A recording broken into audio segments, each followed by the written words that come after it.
First one is the allergic rhinitis, जो हमने कल पढ़ा था। That is the allergic rhinitis. क्या होती है? It's also called the hay fever, right? It's also called hay fever.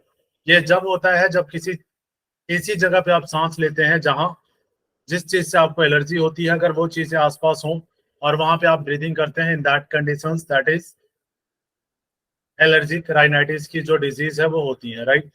और आपकी जो नाक है, आपकी नॉस्ट्रल, इसके अंदर क्या आ जाती है? स्वेलिंग हो जाती है। साइनसाइटिस, साइनस जो होती है हमारे, जो कल हमने देखा था, साइनस क्या है? परत होती है हमारे नॉस्ट्रल के अपर साइड में, राइट? दैट इज द, उसके जो लेयर्स होती हैं उसमें सूजन हो जाती है, राइट? स्वेलिंग हो जाती है। ये पुरानी भी हो सकती है, ओल्ड भी हो सकती है। एलर्जिक राइनाइटिस और sinusitis, right? They are connected with each other, right? Because allergic rhinitis के रीजन से ही क्या होती है, जो आपके नॉस्ट्रल है वो ब्लॉक हो जाती है, और ये क्या करता है बदले में? ये साइनस को भी ब्लॉक करना शुरू कर देता है, क्योंकि हमने देखा था ना, साइनस में फ्लूइड इकट्ठा हो जाता है जिससे वो ब्लॉक होने लग जाता है। कुछ सिम्टम्स है इसके, जैसे स्नीजिंग, रनी नोज, बहती हुई नाक जो होती है, स्टिफ नोज, भरी हुई नाक, एंड इची नोज, कफिंग, सोर और इची स्क्रैची थ्रोट, इची आईज, आंखों में जलन होना, इचनेस होना, watery eyes, and dark circles under the eyes, आंखों के नीचे काले धब्बे, काले घेरे पड़ जाना। फ्रीक्वेंट इसमें हेडेक होता रहता है। एंड देन इसको ट्रिगर कौन करता है? जैसे बाहरी एलर्जी की बात करें, आउटर एलर्जीज होती हैं सब, जैसे घास होती हैं कुछ, देयर ऑल, कुछ घास से भी किसी को एलर्जी होता है, वो उसके संपर्क में आते हैं, टच में आते हैं, देन आसपास जब ब्रीथिंग करते हैं तो ये प्रॉब्लम क्रिएट हो जाती है। कुछ पेड़ हो सकते हैं, घास हो के पराग हो सकते हैं जो ऊपर होते हैं, राइट? जो कण होते हैं छोटे छोटे। इंडोर एलर्जी में जैसे जानवर के बालों से या रूसी, धूल के कण और फफूंदी, इनके कारण भी एलर्जी हो सकती है। सिगरेट के धुआं, सिगरेट का जो धुआं है, स्मोकिंग, और इत्र और डीजल के निकास जैसे जो उत्तेजक पदार्थ हैं, उनसे भी कई बार राइनाइटिस जो होती है एलर्जिक हो जाती है। क्लियर है? अगर हम ट्रीटमेंट की बात करें तो षटकर्मा, जलनेति, सूत्रनेति और कपालभाति, जो कि षटकर्म में किया जा सकता है। अब प्राणायाम में भस्त्रिका प्राणायाम, अनुलोम विलोम, नाड़ी शोधन, सूर्य वेदी, योग निद्रा, ये प्राणायाम यूज कर सकते हैं फॉर द राइनाइटिस एलर्जी। आसन में आप सूर्य नमस्कार, भुजंगासन, धनुरासन, अर्धचंद्रासन और सेतुबंधासन का यूज कर सकते हैं। नेक्स्ट हम देखते हैं साइनसाइटिस। साइनोसाइटिस क्या है? That is the inflammation of a nasal sinus. Nasal जो साइनस हमने देखा था, वहां पे क्या होता है? इन्फ्लामेशन होता है, एंड उसमें जो लिक्विड है वो भर जाते हैं। साइनसाइटिस साइनस टिश्यू लाइनिंग को उत्तेजित या सूजन होती है, जो उसके टिश्यूज की लाइनिंग है उसमें क्या होती है? इन्फ्लामेशन हो जाती है या स्वेलिंग आ जाती है। साइनसाइटिस के लक्षणों में हमने देखा था आपका क्या होता है? नाक बंद हो जाते हैं, नॉस्ट्रिल ब्लॉक हो जाता है, नाक में जो सूखेपन का कारण होता है, जो जिससे जलन होना शुरू हो जाता है, राइट?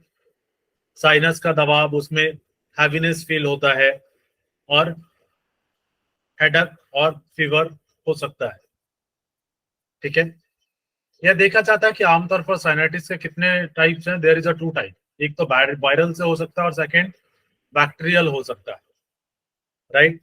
जो साइनस कैविटीज है हमारे के वायरल या बैक्टीरियल जो संक्रमण होते हैं, इन्फेक्शन होते हैं, ये क्या करते हैं?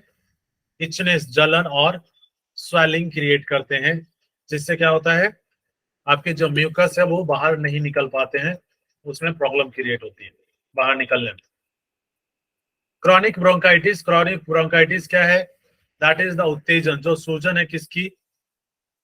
ब्रोंकियल ट्यूब की जलन होती है। जो आपकी ब्रोंकियल ट्यूब है, ब्रोंकाइज हमने देखा था कल, ब्रोंकियल, जो कि लंग्स में ब्रीदिंग को, हवा को पहुंचाने का काम करती है, श्वास को, और लंग्स से बाहर ले जाने का काम करती है। That is called bronchial tube.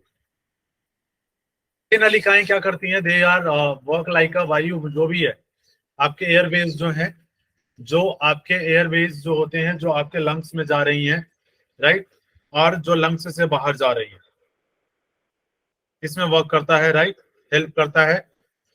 And जो ट्यूब में इन्फ्लामेशन होता है, जलन होता है, इसके कारण क्या होती है, म्यूकस क्रिएट होता है, एक्सेसिव म्यूकस क्रिएट होता है। ये कहा जाता है कि this is a long term disease, right, जो कभी भी वापस आ सकती है, और ये कभी कभी क्या होता है, पूरी तरीके से ठीक होता ही नहीं है, राइट। इसे सीओपीडी के भी नाम से जाना जाता है, chronic obstructive pulmonary disease.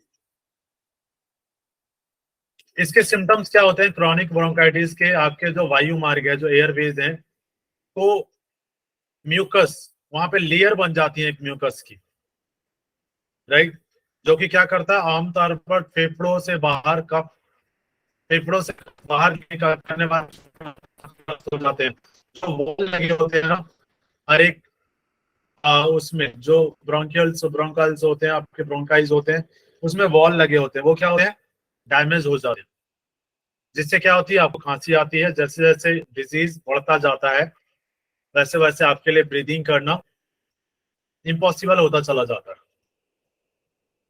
Chronic bronchitis के अन्य जो सिम्टम्स हैं उसमें देख लेते हैं एक बार, कफ ऑफन विथ म्यूकस, खांसी क्या क्या होती है, अक्सर जो म्यूकस होता है उसके साथ होती है, बलगम के साथ, ब्रीजिंग होती है, घरघराहट होती है श्वास लेने में, राइट, आपके चेस्ट में टाइटनेस फील होती है, शॉर्टनेस ऑफ ब्रीथ फील होती है, ब्रीथ लेने में कठिनाई फील होता है, और आपको थकान महसूस होती है, टायर्ड फील करते हैं।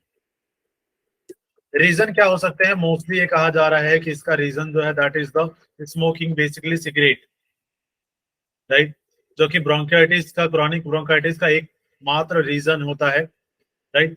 और ये ऐसा कहा जा रहा है कि 90% जो डिजीज हो रही है क्रॉनिक ब्रोंकाइटिस, वो किसके रीजन से हो रही है, स्मोकिंग के कारण, राइट। कुछ और भी चीजें हैं जो इसके इन्फ्लुएंस करते हैं, second hand smoke, right, dust, certain fumes है, लाइक हेयर स्प्रे हो गया, हेयर सैलून और हाउस पेंट हो गया, बिल्डिंग कॉन्ट्रैक्टर, ये चीजें जो होती हैं, बिल्डिंग का धुआं, इंजन निकास, फिर आपका करते हैं क्रॉनिक ब्रोंकाइटिस को इन्फ्लामे जो इन्फ्लुएंस करते हैं, राइट। कोल, स्मोक, फायर, फायर और स्मोक, कोयला और जो आग का धुआं होता है, ये भी इसको इन्फ्लुएंस करता है।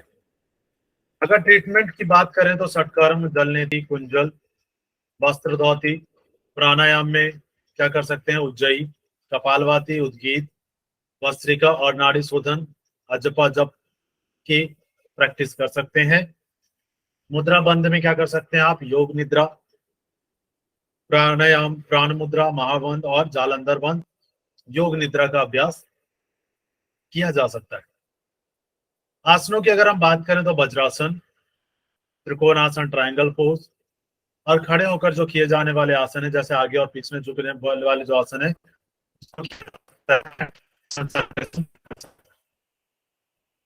भुजंगासन, शशांकासन, उष्ट्रासन, पद्मासन और Simhasana, they are the more beneficial in the chronic bronchitis.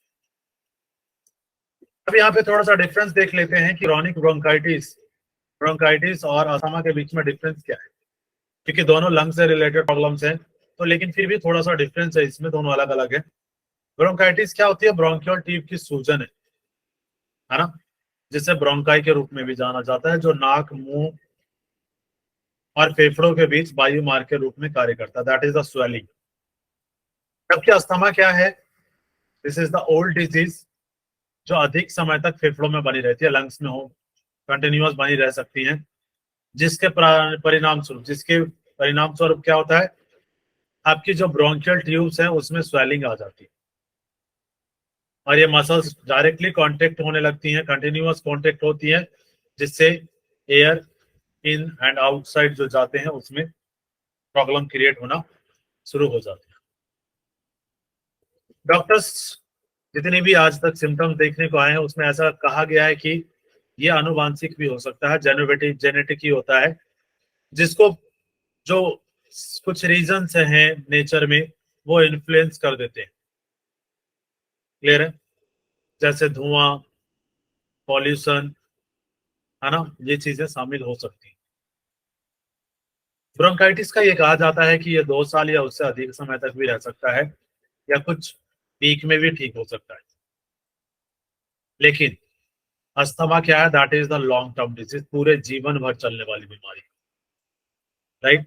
इसका ट्रीटमेंट तो किया जा सकता है, लेकिन क्या इसको परमानेंट ठीक नहीं किया जा सकता है।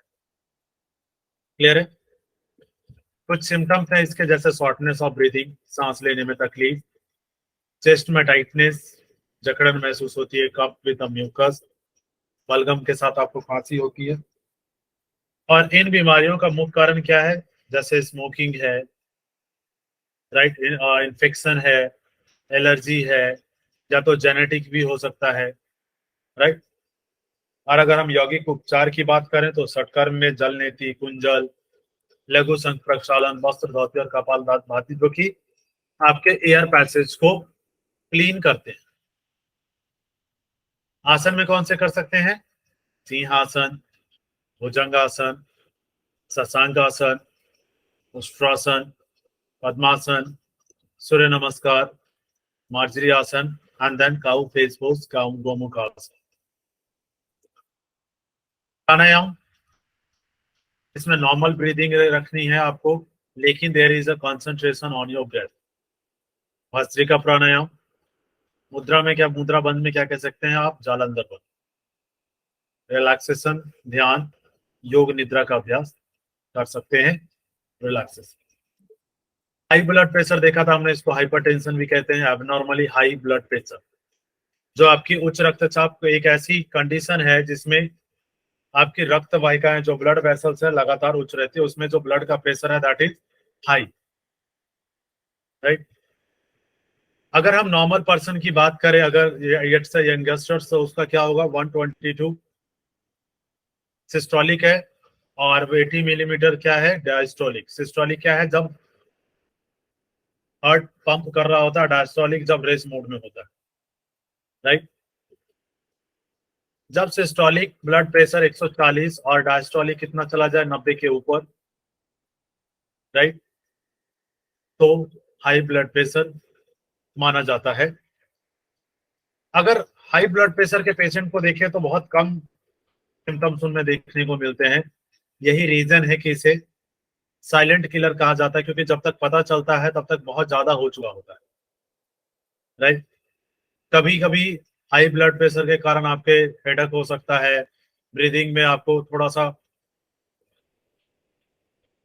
प्रॉब्लम हो सकती है, इनहेलेशन एक्सहेलेशन में चक्कर आ सकते हैं आपको, सीने में पेन, हार्ट में पेन हो सकता है, because of the high pump, जो जो पंप का रेशियो होता है वो बढ़ जाता है जब हार्ट में, और नॉस्ट्रल से ब्लड आने जैसी प्रॉब्लम भी हो सकती है, राइट। हाई ब्लड प्रेशर का रीजन क्या है? ऐसा देखा जा रहा है, स्मोकिंग, बीइंग ओवरवेट, अगर आपका वजन ज्यादा है उस कंडीशन में भी हो रहा है, फिजिकल एक्टिविटीज बहुत कम है, आहार में बहुत अधिक अगर नमक ले रहे हैं तो वो भी कंटिन्यूअस आपके आयोडीन की मात्रा बढ़ा देता है ब्लड में। अगर एल्कोहल हाई मात्रा में ले रहे हैं, बहुत ज्यादा ले रहे हैं, उसमें stress, that is also a reason of high blood pressure. Old age में जेनेटिक्स हो सकते हैं ये, राइट। फैमिली हिस्ट्री है अगर ब्लड प्रेशर का, तब भी ये हो सकता है। और क्रॉनिक किडनी डिजीज में भी ये प्रॉब्लम क्रिएट हो सकती है। एड्रेनल ग्लैंड और थायराइड ग्लैंड के डिसऑर्डर्स की वजह से यहाँ हो सकता है ये प्रॉब्लम। स्लीप एपियना, राइट, जो कि मैंने बताया था कि नींद में ब्रीदिंग के बंद होने जा रहे हो, जिसमें ब्रीदिंग रुक जाती है और अपने आप आना और जाना शुरू हो जाती है, दैट इज स्लीपिंग एपियना। यौगिक ट्रीटमेंट क्या था? दैट इज द जलनेति, नाड़ी शोधन, शीतली, चंद्रवेदी, भ्रामरी। और किसी भी प्राणायाम में इसमें कुंभक का यूज नहीं करना है। सुखासन, वज्रासन, पवन मुक्तासन, श्वासन, शवासन और योग निद्रा सबसे बेटर कहा जाता है, जो कि रिलैक्सेशन के। क्लियर हो गया? यहां तक हमने कल पढ़ा था। क्लियर हो गया सभी को? जी सर। ठीक है। आज हम लोग जो नेक्स्ट मूव करेंगे दैट इज द एंजाइना। ठीक है। एंजाइना क्या है? एंजाइना, चेस्ट डिस्कम्फर्ट, सीने में क्या होती है, बेचैनी होती है, डिस्कम्फर्ट फील होता है, या हृदय की जो मांसपेशियां होती है, हार्ट की मसल्स में जो ब्लड का जो फ्लो होता है ना, वो कम हो जाता है, जो किसके कारण होता है, आमतौर पर कोरोनरी हृदय रोग, कोरोनरी हार्ट डिजीज से जुड़ा होता है। ठीक है ना। कोरोनरी आर्टरीज कहाँ होती है, it is on the heart. Clear है ना। हार्ट के ऊपर जो कोरोनरी जो आर्टरीज होती हैं, उसमें अगर ब्लड का फ्लो कम हो जाता है ना, तो हार्ट की मसल्स में क्या होती है, टाइटनेस फील होने लग जाती है, जिससे आपको चेस्ट में डिस्कम्फर्ट फील होना शुरू होता है एंड टाइटनेस फील होना शुरू होता है।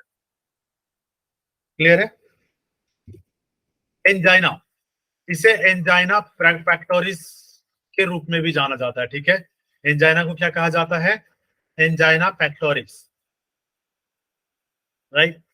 ये कब होता है, जब हृदय की मांसपेशियां, हार्ट की जो मसल्स है, को जो कोरोनरी धमनियां है, कोरोनरी आर्टरीज के माध्यम से रक्त का प्रवाह हृदय की ऑक्सीजन की मांगों को पूरा करने के लिए अपर्याप्त होता है, जैसे कि शारीरिक गतिविधि के दौरान। अब कई बार ऐसा होता है ना कि कंटिन्यूअस वर्क कर रहे हैं, राइट। उस कंडीशंस में क्या होता है, आपके हार्ट को प्रॉपर ऑक्सीजन नहीं पहुंच पाता, राइट ना, क्योंकि इतना फास्ट वर्क चल रहा होता है कि प्रॉपर ऑक्सीजन आ ही नहीं पाता है जो कोरोनरी आर्टरीज है। तो क्या होता है, उसमें आपके जो हार्ट की जो मसल्स है वो क्या होती है, सरवाइव करने लग जाती है, राइट ना, विदाउट ऑक्सीजन। रीजन क्या हो सकता है इसका, कोरोनरी हृदय रोग जो एंजाइना है वाले जो लोगों के हृदय में क्या होता है, रक्त के प्रवाह में कमी का सबसे आम कारण है। क्या क्या है, अगर कोरोनरी हार्ट डिजीज हो जाती है तो वहां पे आपके कम हो जाते हैं। आर्टरीज के अगर अंदर फैट जमा हो जाए तो क्या होगा, हार्ट के अंदर एक जो आर्टरीज है उसके अंदर एक लेयर हो जाएंगी ना, जैसे हमने ब्लड प्रेशर हाई देखा था, यस या नो। हाई ब्लड प्रेशर में क्या हो रहा था, कोलेस्ट्रॉल का लेवल आपके आर्टरीज के अंदर बढ़ रहा था, ब्लड में, है ना। तो ब्लड के थ्रू जब वो आर्टरी से निकल रहा था तो आर्टरीज के अंदर क्या कर लेता है, एक लेयर क्रिएट कर लेता है, जिसके वजह से ब्लड के फ्लो में क्या होती है, प्रॉब्लम क्रिएट होना शुरू हो जाता है, प्रॉपर स्पेस बचता नहीं है, जिससे ब्लड का फ्लो कम हो जाता है। और आप एक बात सोचिए कि ब्लड का फ्लो जैसे ही कम होगा तो ऑक्सीजन की मात्रा भी कम हो जाएगी, राइट। तो जैसे ही ब्लड का फ्लो डिक्रीज होता है वैसे ही ऑक्सीजन का सप्लाई भी, जिससे क्या होते हैं, वो नैरो हो जाते हैं, संकीर्ण हो जाते हैं। और जो हृदय की जो मांसपेशियां हैं, हार्ट की जो मसल्स हैं, उसमें जो ब्लड फ्लो हो रहा है वो लिमिटेड हो जाता है। एंजाइना दो प्रकार की होती हैं, ठीक है। There is a two type. एक तो जो होती है स्टेबल एंजाइना, स्थिर एंजाइना, जो कि 15 से 20 मिनट तक इसमें हार्ट में पेन होगा। क्लियर। जो कि दवा लेते ही आपको नॉर्मल हो जाता है। और इसमें आमतौर पर एक ट्रिगर होता है, जैसे कुछ ट्रिगर करते हैं इसको, जैसे क्या, शारीरिक व्यायाम या परिश्रम, अगर अधिक मात्रा में अगर आप वर्क कर रहे हैं ना, हार्ड वर्किंग, उस कंडीशंस में क्या होगा, ये ट्रिगर हो जाता है। अगर स्ट्रेस है, काफी ज्यादा स्ट्रेस है आपके अंदर, तो भी ये ट्रिगर हो जाएगा। वहां टेम्परेचर बहुत कम है या अंदर घर के अंदर या टेम्परेचर कम है, तो भी ट्रिगर हो सकता है। या काफी हैवी फूड इनटेक कर लेते हैं तब भी ये हो सकता है। क्लियर हुआ। एक होता है अनस्टेबल एंजाइना। अनस्टेबल एंजाइना क्या है, 15 मिनट से अधिक टाइम तक ये पेन, इसका पेन जो है वो रह सकता है। और एंजाइना का जो दवाई होती है वो इसको पूरी तरीके से राहत नहीं दिला पाता है। ये क्या होता है, ये दिल के दौरे का संकेत दे सकता है। दौरे पड़ना जिसे कहते हैं ना, उसका संकेत है, उसका सिम्टम्स है। अस्थिर एंजाइना क्या होती है, अक्सर एक विशेष ट्रिगर होती है, स्पेसिफिक ट्रिगर के बिना होते, जरूरी नहीं कि इसको कुछ ट्रिगर करे। बिना ट्रिगर के भी हो सकता है। क्लियर हुआ? एंजाइना क्या है? दिल के दौरे, हार्ट अटैक से अलग है, दे आर डिफरेंट, ठीक है ना। हार्ट अटैक और ये एक नहीं है, क्योंकि हृदय की मांसपेशियों में रक्त के प्रवाह में कमी केवल अस्थायी होता है, अस्थायी होता है, और इसके परिणाम स्वरूप हृदय की मांसपेशियों को नुकसान नहीं होता है, ठीक है ना, मसल्स डैमेज नहीं होता है। क्लियर हुआ? लेकिन दिल के दौरे के दौरान, हार्ट अटैक के दौरान क्या होता है? बाधित रक्त प्रवाह, जो रक्त जो फ्लो है, ब्लड का फ्लो है ना, जो डिस्टर्ब हो चुका है, वो आपकी मसल्स को डैमेज करना शुरू कर देता है और वो उसको नष्ट कर देता है। क्लियर हुआ? सर लेकिन जो सेकंड एंजाइना आपने बोला है तो वो तो यही होगा ना, एंजाइना पेन जो सेकंड टाइप होता है, तो उसमें देखिए, तो हार्ट अटैक ही हो रहा है, तो हर यानी कि वो कंडीशंस में, हाँ, हर कंडीशंस में ना, जरूरी नहीं है। जो अस्थाई वाला है ना, ये अस्थाई वाला अगर कंटिन्यूअस बना रहता है ना, शालिनी जी पूछ रही है ना, yes sir, yes sir, yes sir. हाँ, तो अगर ये कंटिन्यूअस बना रहता है ना, तो हार्ट अटैक का खतरा हो सकता है, ये ध्यान रखिएगा। हाँ ठीक है, लेकिन हाँ सर। एंजाइना अलग है और ये अलग है, ये ध्यान रखना है ना। जरूरी नहीं है कि ओके हर बार जब एंजाइना होगा तो हार्ट अटैक हो जाएगा। ओके क्लियर है सर, ना? वो कई एक बार आपके, ठीक है सर। कई बार हार्ट में पेन होता है लेकिन वो नॉर्मल हो जाता है ना। कई बार हार्ट तो में वो, पेन होता रहता है, कंटिन्यूअस होता रहता है, लेकिन हार्ट अटैक नहीं होता है। तो सर वो फर्स्ट स्टेज हो गई है ना, अनस्टेबल यस, स्टेज, जिसमें तो पेन बिल्कुल, ठीक हो जाता है। और सेकंड ठीक है। स्टेज तो हार्ट अटैक से ही जोड़ेंगे ना, क्योंकि उसमें तो स्थायी रूप से हो रहा है, तो वो हार्ट अटैक ही तो हो यस, जाएगा। ये कंटिन्यूअस जब बना रहेगा ना, जैसे हार्ट में पेन हो रहा है, ठीक है ना, यस सर। हार्ट में पेन हो रहा है, कंटिन्यूअस हो रहा है, काफी देर तक हो रहा है, तो वो क्या करेगा? जी मसल्स को डैमेज करता चला जाएगा, है ना। हाँ, फ्लो रुक जाएगा ब्लड का फिर। अब ब्लड का फ्लो अगर कुछ देर के लिए रुका तब तक तो ठीक है, लेकिन अगर हम्म कंटिन्यूअस रुका रहा तो क्या होगा? हार्ट की हम्म। मसल्स डैमेज हो जाएंगे ना। Yes sir. क्लियर हुआ? Yes sir. ठीक। इसके जो सिम्टम्स है क्या हो सकते हैं?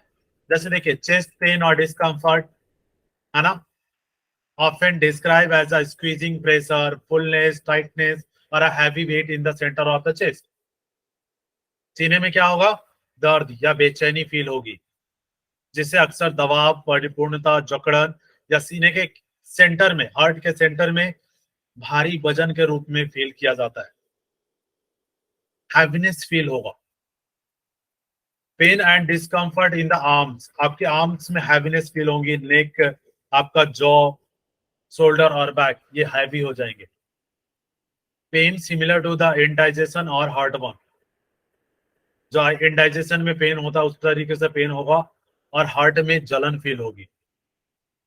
शॉर्टनेस ऑफ ब्रेथ, ब्रीथ में शॉर्टनेस फील होगी, कम ब्रेथ आएगा, सांस लेने में तकलीफ होगी, थकान फील होगा, मत मितली मिचलाना भी हो सकता है, नौजिया, स्वेटिंग और डिजनेस, पसीना और चक्कर आना भी हो सकता है। क्लियर ना? यौगिक ट्रीटमेंट क्या दिया जा सकता है? उस टाइम में ट्रीटमेंट नहीं दिया जा सकता, ये ध्यान रहे, ठीक है ना। जलनेती, कपालभाति, इनको कराया जा सकता है। आसन, पवन मुक्त आसन, जो फर्स्ट सीरीज है पवन मुक्त आसन की, वो वज्रासन, शशांकासन, सर्पासन, योग मुद्रा आसन, गोमुख आसन, भूनमन आसन, सेतुबंध आसन और ताड़ासन। प्राणायाम में क्या करवा सकते हैं? उद्गीत, नाड़ी शोधन, उज्जयी, कुंभक का प्रयोग नहीं करना चाहिए। रिलैक्सेशन में ध्यान, योग निद्रा और Shavasana. So now there is a cardiac asthma, ठीक है। Next disease is cardiac asthma. Cardiac asthma क्या है? अस्थमा का एक रूप नहीं है, यह खांसी या गड़गड़ाहट का एक प्रकार है, जो बाएं, लेफ्ट हार्ट की काम ना करने की वजह से होता है, राइट।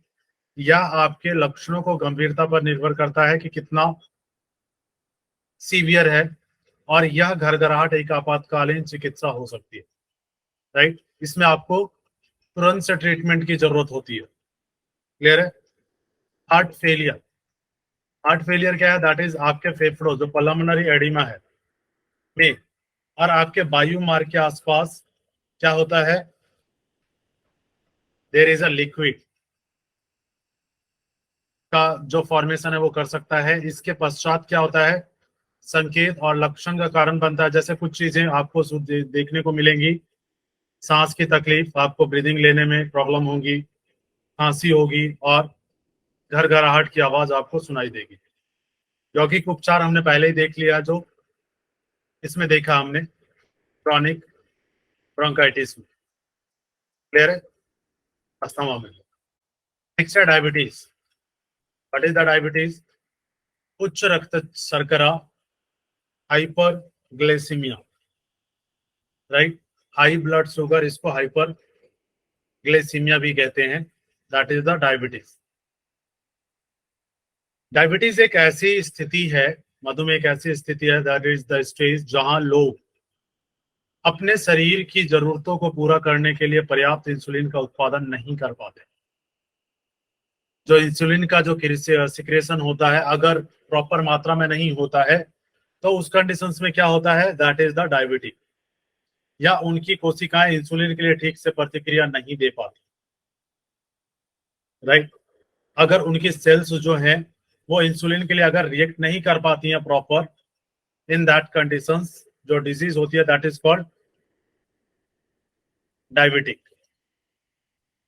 क्लियर है। इंसुलिन महत्वपूर्ण है। इंसुलिन इज द इंपॉर्टेंट, क्यों? क्योंकि यह रक्त से शरीर की कोशिकाओं में ग्लूकोज, जो आपके बॉडी के जो सेल्स में जो ग्लूकोज है, राइट, उसको क्या करता है, कंट्रोल करता है, स्थानांतरित करता है। मेटाबॉलिज्म पर इसके कई अन्य प्रभाव भी होते हैं। जो मेटाबॉलिज्म का प्रोसेस चल रहा है, राइट, उसका काफी ज्यादा इफेक्ट होता है किसका, इंसुलिन का। उच्च रक्त शर्करा, जो हाई ब्लड ग्लूकोज लेवल है का स्तर जो है विषाक्त टॉक्सिन्स होता है। अगर हाई लेवल हो जाता है, अगर शुगर लेवल हाई हो जाता है, ग्लूकोज लेवल हाई हो जाता है ब्लड में, दैट इज द टॉक्सिन्स। और जिन कोशिकाओं को ग्लूकोज नहीं मिलता है उनमें ईंधन की कमी होती है, जिन्हें ठीक से काम करने की आवश्यकता होती है। और कुछ ग्लूकोज ऐसे होते हैं जिनको प्रॉपर, जो सेल्स होती है उनको प्रॉपर ग्लूकोज नहीं मिल पाता है, जिससे वो वर्क करने में उनको काफी प्रॉब्लम होती है। इसके दो टाइप बताए गए हैं, कौन कौन से, टाइप 1 और टाइप 2। जो मधुमेह वाले सभी 90% से अधिक लोगों में कौन सा टाइप डायबिटीज पाया जाता है, type 2 diabetes. Clear. Type 1 diabetes कब होता है, जब पेनक्रियास इंसुलिन, मधुमेह वाले इंसुलिन को इंसुलिन इंजेक्शन की आवश्यकता होती है। जब इंसुलिन आवश्यकता जितनी होती है उतनी क्रिएट नहीं हो पाती है। क्लियर है ना। जब इंसुलिन क्रिएट नहीं हो पाती है प्रॉपर, तो उसमें क्या होती है, आपको इंसुलिन के इंजेक्शन लेने पड़ते हैं, जिससे आप इंसुलिन के जरूरतों को पूरा कर सके। क्लियर। टाइप 2 कब होता है डायबिटिक, जब होता है जब अग्नाशय, जो आपका पेनक्रियाज है, पर्याप्त इंसुलिन नहीं बनाता है, राइट। जब इंसुलिन प्रॉपर क्रिएट नहीं हो रहा है या शरीर इंसुलिन का ठीक से उपयोग नहीं कर पा रहा है। इंसुलिन तो क्रिएट हो रहा है लेकिन सेल्स प्रॉपर उसको यूज नहीं कर पा रहे हैं। एंड टाइप 2 वाले जो मधुमेह वाले लोग आमतौर पर इस स्थिति का पारिवारिक इतिहास रखते हैं। ऐसा देखा जाता है कि इनके फैमिली में पहले भी इस डिजीज से रिलेटेड पर्सन रहे हैं, और 90% लोग अधिक वजन वाले या मोटापे से ग्रस्त होते हैं। इसमें जो 90% जो लोग होते हैं वो किससे कहे गए हैं कि उनका या तो वेट हाई होता है, 90% लोगों का, या तो फैमिली से पहले कोई किसी को होगा, या तो बॉडी वेट अधिक होगा, तब यह हो सकता है। एक और सामान्य रूप जो होती है गर्भकालीन मधुमेह, गैस्ट्रोनल, राइट, गैस्ट्रेशनल डायबिटीज मेलिटस। ये क्या है, एक स्थायी स्थिति जो गर्भावस्था के दौरान होता है। ये कंटिन्यूअस नहीं बना रहता है, राइट। प्रेगनेंसी के कंडीशंस में ये हो सकता है, लेकिन आफ्टर दैट ये खत्म हो जाता है, अपने आप कम हो जाता है। क्लियर है? रीजन क्या हो सकते हैं डायबिटीज की? डायबिटीज जो टाइप 1 डायबिटीज है एक ऑटो इम्यून डिसऑर्डर है, right? That is the auto immune disorder, जिसमें पेनक्रियाज में इंसुलिन बनाने वाली जो कोशिका है, सेल है, राइट, वो क्या होती है? सेल्स पर हमला करना और नष्ट करना। जो आपकी इम्यूनिटी सिस्टम है ना, जो इम्यूनिटी सिस्टम वाली जो आपकी सेल्स है, वो क्या करती है? इन सेल्स को ही नष्ट कर देती है जो इंसुलिन बनाती है, इन्हीं को डैमेज कर देती है, राइट? और टाइप 1 डायबिटीज को होने से रोकने का कोई तरीका नहीं है, इससे रोकने के लिए कोई वे नहीं है, तरीका नहीं। टाइप 2 मधुमेह के जो मुख्य रूप से इंसुलिन प्रतिरोधक, इंसुलिन रेजिस्टेंस के कारण होता है। इसका मतलब है कि इंसुलिन कितना अधिक या कितना कम बनाया गया है, शरीर इसका इस्तेमाल नहीं कर पाता है, राइट? जो इंसुलिन बन रहा है, अगर बॉडी इसका प्रॉपर यूज नहीं कर पाता है, उस कंडीशंस में क्या होता है? That is the type 2 disease, diabetes. Clear है? जो ओबेसिटी है वो कहा जाता है दैट इज द इंसुलिन प्रतिरोध का एक मुख्य कारण है। टाइप 2 मधुमेह वाले लगभग 90% लोग अधिक वजन या मोटापे से ग्रस्त होते हैं। उनका वजन एक्सेसिव होगा, there is a excessive weight. कुछ कारण जेनेटिक भी हो सकते हैं टाइप 2 डायबिटीज के, ठीक है? और इसकी जो सिम्टम्स है, कुछ और भी ऐसी चीजें हैं जो इसको इन्फ्लुएंस करती हैं। वो कौन कौन सी हो सकती है? 40 के बाद के एज में ये चीजें देखी गई हैं कि आपका बॉडी जो प्रॉपर इंसुलिन को यूज नहीं कर पाता है, उस कंडीशंस में आपके अंदर ब्लड प्रेशर, जो आपका डायबिटिक है वो टाइप 2 डायबिटिक होना स्टार्ट हो जाता है। जो ब्लड वेसल्स हैं, जैसे आंख, गुर्दे, जो आपकी किडनी से नर्व्स होती हैं, हार्ट, मस्तिष्क या हाथ और पैरों में रक्त वाहिकाओं को जो नुकसान होता है, जो ब्लड वेसल्स को में जो प्रॉब्लम होती है, उसको जो जिसके कारण ये डिजीज होता है। हाई ब्लड प्रेशर अगर है, हाई कोलेस्ट्रॉल है, तब भी ये चीजें होंगी, right? History of gastrointestinal diabetes, अगर गर्भकालीन मधुमेह का इतिहास रहा है पहले, प्रेगनेंसी के टाइम में अगर डायबिटिक रहा है, तो हो सकता है ये बाद में भी रहे, राइट? अगर ये हिस्ट्री रही है आपके अंदर। प्री डायबिटीज या बिगड़ा हुआ उपवास, ग्लूकोज का इतिहास, प्री डायबिटिक और इम्पेयर्ड फास्टिंग ग्लूकोज, अगर ग्लूकोज लेवल का जो हाई एंड लो का जो अगर प्रॉब्लम रहता है हाई का, तो भी ये चीजें हो सकती हैं। कुछ चिकित्सा स्थितियां, जैसे HIV संक्रमण, HIV के कंडीशंस में भी ये प्रॉब्लम हो सकती हैं। मानसिक स्वास्थ्य विकार, जैसे मानसिक डिसऑर्डर्स जो है, बाइपोलर डिसऑर्डर्स, राइट, अवसाद, डिप्रेशन, सिजोफ्रेनिया, राइट, अगर ये प्रॉब्लम्स रही हैं, तब भी ये हो सकता है। अगर PCOD है, ठीक है, PCOD है, तो भी ये कहा जाता है कि कई बार सिम्टम्स क्या हो सकते हैं, अगर आपका इंसुलिन लेवल हाई है या इंसुलिन का प्रॉपर यूज नहीं हो रहा है, उस कंडीशंस में भी क्या हो सकते हैं? पॉलीसिस्टिक ओवरी सिंड्रोम, जो आजकल फीमेल्स में देखने को मिल रही है, that is also a reason. Insulin भी एक रीजन हो सकता है PCOD का। क्लियर हुआ? अगर आपकी नींद में बाधा है, या तो आश्वासन है, ब्रीदिंग प्रॉपर सही नहीं हो पा रहा, उस कंडीशन में भी हो सकता है। कुछ दवाओं का उपयोग, कुछ मेडिसिन यूज करते हैं, जैसे प्रेडनिसोन, जैसे कार्टिकॉस्टेरॉइड्स, राइट। कुछ एंटीसायोटिक जो दवाएं होती हैं, जैसे एंटी फिजियोटिक मेडिकेशंस, HIV के लिए जो कुछ एंटीवायरल दवाएं दी जाती हैं, उसके कारण भी डायबिटिक हो सकती है, टाइप 2 डायबिटिक हो सकती है। इसके सिम्टम्स क्या है और कॉम्प्लिकेशंस क्या है? टाइप 1 डायबिटीज वाले जो रोगों का इलाज नहीं किया जा सकता है, ये बार बार यूरिन जाते हैं, इनको यूरिनेशन बार बार फील होता है, और इनको काफी ज्यादा प्यास फील होती है, राइट। ये आमतौर पर काफी ज्यादा फटीग फील करते हैं, थका हुआ महसूस करते हैं और सामान्य या अत्यधिक भोजन सेवन के बावजूद गंभीर वजन घटाने का अनुभव करते हैं। काफी ज्यादा भी खा रहे होते हैं फिर भी क्या होता है, काफी ज्यादा वेट डाउन होना शुरू हो जाता है। क्लियर है? टाइप 2 डायबिटीज के लक्षण क्या है? आमतौर पर धीरे धीरे अधिक दिखाई देने लगता है, स्टार्टिंग में कम रहता है, धीरे धीरे बढ़ता चला जाता है। टाइप 2 वाले जो लोग हैं जिनके रक्त शर्करा में नियंत्रण नहीं होता, इनकी जो ब्लड में जो ग्लूकोज की मात्रा है वो कंट्रोल नहीं हो पाता है, वे अक्सर एक हल्की प्यास महसूस करते हैं, वे अक्सर पेशाब जाते हैं, कंटिन्यूअस उनको यूरिनेशन फील होगा और अक्सर हल्की थकान महसूस करते हैं और इनकी जो देखने की क्षमता है वो क्या होती है, ब्लर दिखाई देना शुरू होने लगता है। इसके रीजन क्या हो सकते हैं? तो मधुमेह है ना, हार्ट डिजीज का एक मेन रीजन है। अगर मधुमेह, अगर डायबिटिक कंटिन्यूअस बना रहता है, कंटिन्यूअस है, तो हार्ट डिजीज भी हो सकता है। क्लियर है? यौगिक ट्रीटमेंट में हम क्या कर सकते हैं? कुंडल और लघु संघ प्रक्षालन षटकर्म में।